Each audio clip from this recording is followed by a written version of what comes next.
Não é de hoje que as populações lutam por seus direitos, desde a antiguidade que os povos de cada nação antiga reivindicam aos seus governantes direitos que muitas vezes eram reprimidos violentamente. Então, a cidadania é a condição de ser reconhecido como membro de um grupo político, como por exemplo o Estado. Então, essa condição de ser reconhecido dentro daquele espaço territorial como sendo um membro do grupo é o que caracteriza o conceito ou condição de ser cidadão. Além de ser membro do grupo político, o cidadão deve ter os direitos e deveres resultantes dessas condições. Então, se eu faço parte, sou membro de um grupo, sou membro de um espaço governado por um ente maior, então eu tenho os meus direitos e as minhas obrigações resguardadas dentro daquele espaço em que a minha condição de membro estabelece. Na definição da filósofa alemã Hannah Arendt, cidadania é o direito de ter direitos. Então ela era desde o início do século XX que já começou a definir o direito de cidadão, o conceito de cidadão.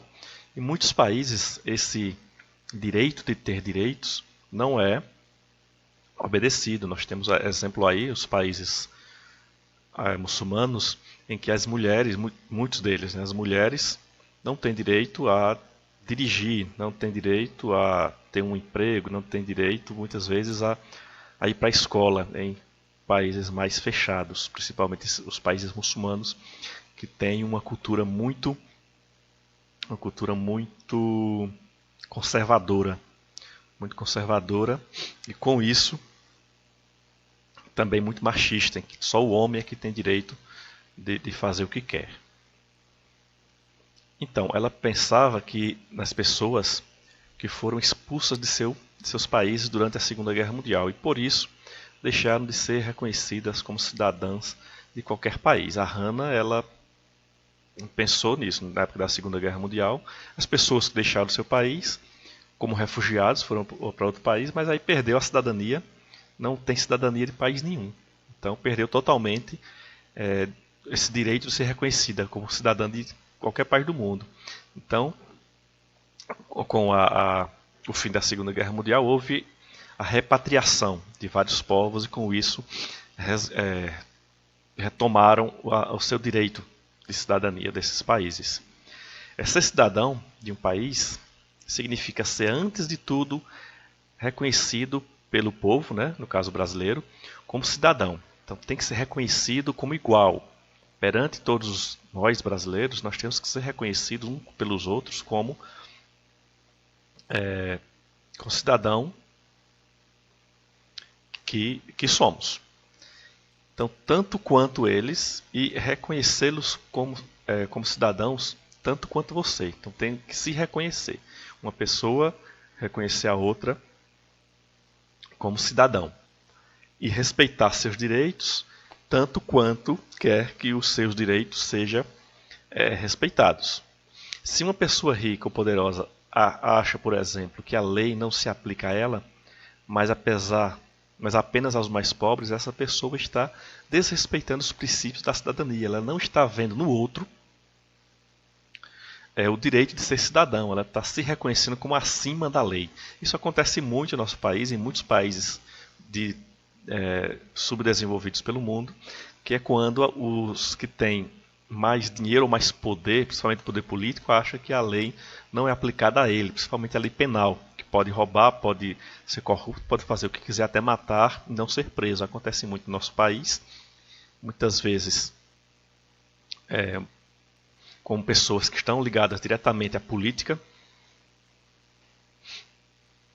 como deputados, senadores, governadores, prefeitos, que acham que a lei não se aplica a eles.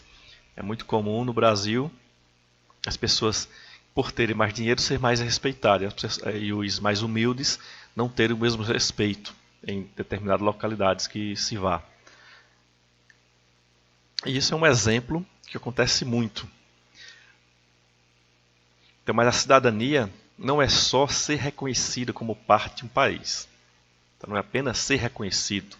Um cidadão também tem direitos e deveres. Nós temos que ter nossos direitos respeitados e temos que, por obrigação ética, cumprir com os deveres, cumprir com as obrigações.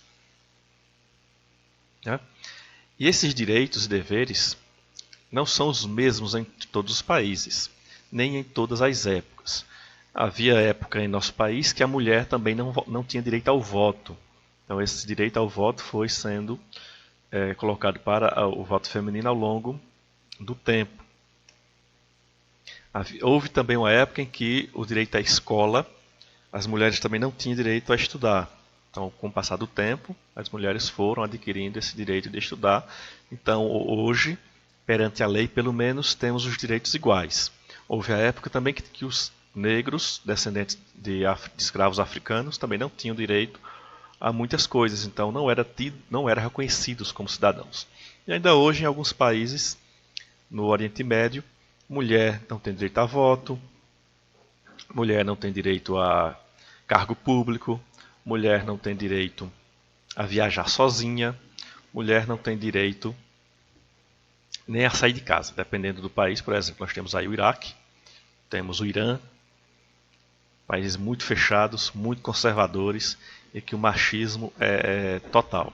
Só o homem é quem tem direito a tudo, a mulher não tem direito a nada, até em relação à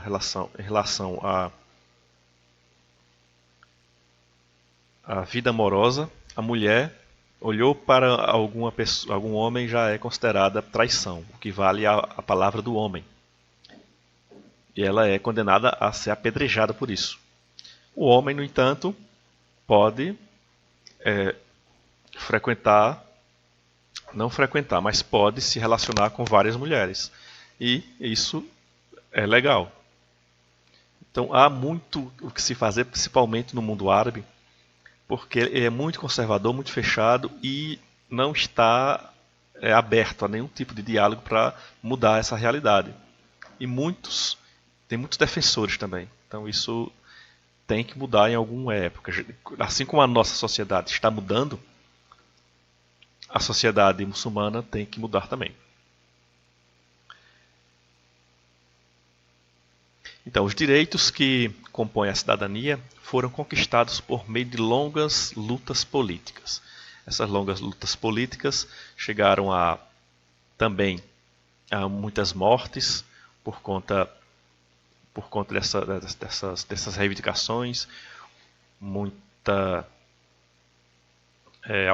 autoritarismo, principalmente direitos trabalhistas e direitos políticos.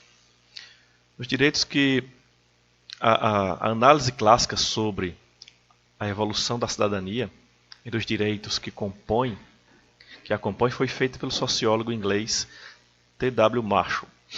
Então ele identificou 3 tipos de direitos que formaram a cidadania moderna na Inglaterra. A Inglaterra teria sido o berço da cidadania moderna e a partir daí surgiram os direitos do cidadão, que são eles o direito civil, os direitos políticos e os direitos sociais. Segundo Marshall identificou, os direitos civis permitem ao cidadão exercer sua liberdade individual. Então, tudo referente à liberdade individual do cidadão, desde que não prejudique outra pessoa, é direito civil, como o direito de dizer o que você pensa. Você tem o direito de dizer o que pensa, que é a liberdade de expressão, desde que não ofenda outra pessoa. Então, o seu direito vai até o momento em que converge com o direito do outro, que é o direito de ser respeitado. Então, além disso, o direito de acreditar na religião que você quiser, ou de não acreditar em religião nenhuma. Então, é o seu direito de crença. Então, você tem o direito de acreditar e os outros têm que respeitar. Aí daqui tá, você tem o direito de acreditar no que quiser, mas você não pode impor a sua crença a ninguém. Nem impor a crença nenhuma a ninguém. Tem que respeitar. No momento em que você passa do limite, aí você já perdeu seus direitos, ou perdeu a razão. O direito de fazer acordos e contratos com outros cidadãos e o direito à propriedade também fazem parte do direito civil. O direito de fazer acordo, tanto acordo de boca ou acordo formal registrado em cartório, e também o direito à propriedade. Você tem o direito de ter aquilo que você tem condições de possuir. Além disso, os direitos civis foram os primeiros a surgir na Inglaterra, a partir já do século XVIII. Os direitos políticos permitem ao cidadão participar do exercício do poder público. Isso já se deve desde a Grécia Antiga, através da democracia, em que o povo tinha o direito de opinar sobre questões políticas dentro em praça pública e opinar sobre determinadas questões políticas.